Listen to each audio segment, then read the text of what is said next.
परदेसिया काए वो काए एक ठन दवा जानथस का चीज की दवाई बताना। ईमान से अड़बड़ पिरात गा तक का है पिरावत है बतावे। अगिया होएगा अगिया एदे देख ले।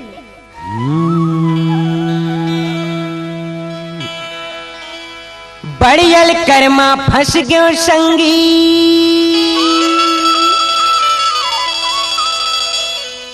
ये टूरी बला थे मोला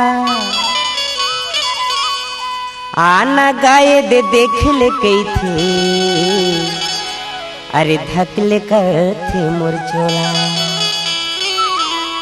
कसो तुर का नाम है? मोर नाम राजकुमारी है गा राजकुमारी। ईमान से अड़बड़ पिरात गा ये दई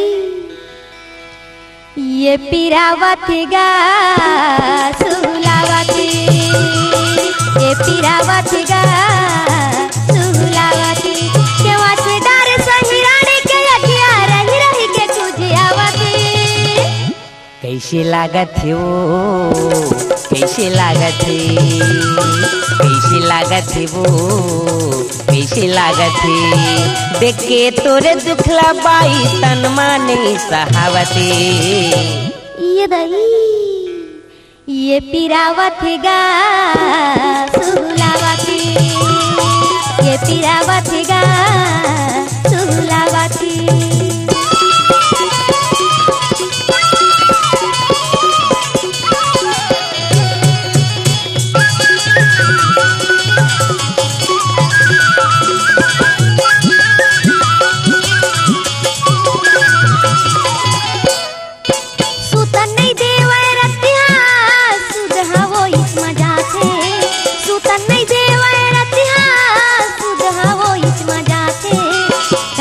छुमा लगती अड़बड़ मोला जना थी कहीं का छुमा लगती अड़बड़ मोला जना थी। ईमान से अड़बड़ पिरात गा ये पिरावत गा सुलावती ये पिरावत गा सुलावती देख के तोरे दुखला बाई तन माने सहावते।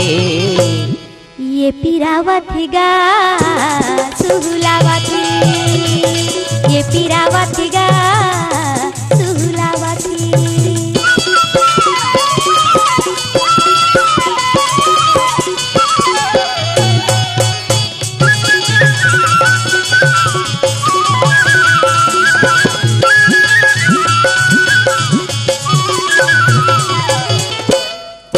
सहेल पर ही तोला झन होना हलकान सहेल पर ही तोला झन होना हलकान मीठी जुबान तोरे गौकिन कायाला मारे बान मीठी जुबान तोरे गौकिन कायाला मारे बान। कैसी लागत है वो कैसे लागत है कैसे लागत है वो कैसे लागत है केवा थे डारे सही रानी के अगिया रही रही के खुजियावती। कैसे लागत है वो कैसे लागत है कैसे लागत है वो कैसे लागत है।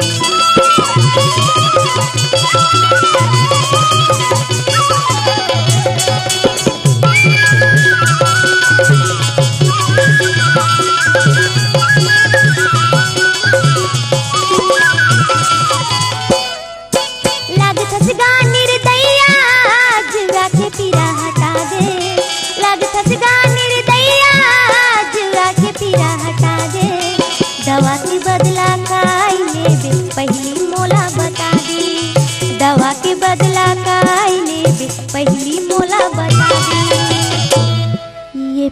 पिरावती गा सुहुलावती, ये पिरावती गा सुहुलावती। देख के तोरे दुखला बाई तन माने शहावती, ये पिरावती गा सुहुलावती, ये पिरावती गा सुहुलावती।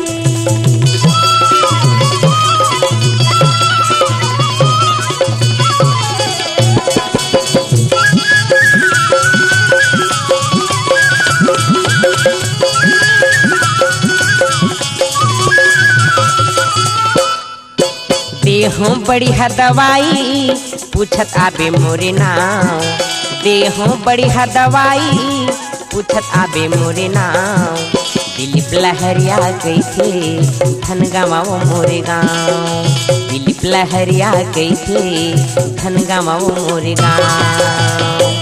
कैसे लागत थे वो, कैसे लागत थे, कैसे लागत थे वो, कैसे लागत थे। केवाचेदार सही रानी के अगिया रही रही के पूजियावती, कैसे लागत थे वो, कैसे लागत थे, कैसे लागत थे वो, कैसे लागत थे। कैसी लागत थे गा, कैसे लागत थे, कैसे लागत थे गा, कैसे लागत थे, कैसे लागत थे गा, कैसे लागत थे, कैसे लागत थे गा, कैसे लागत थे।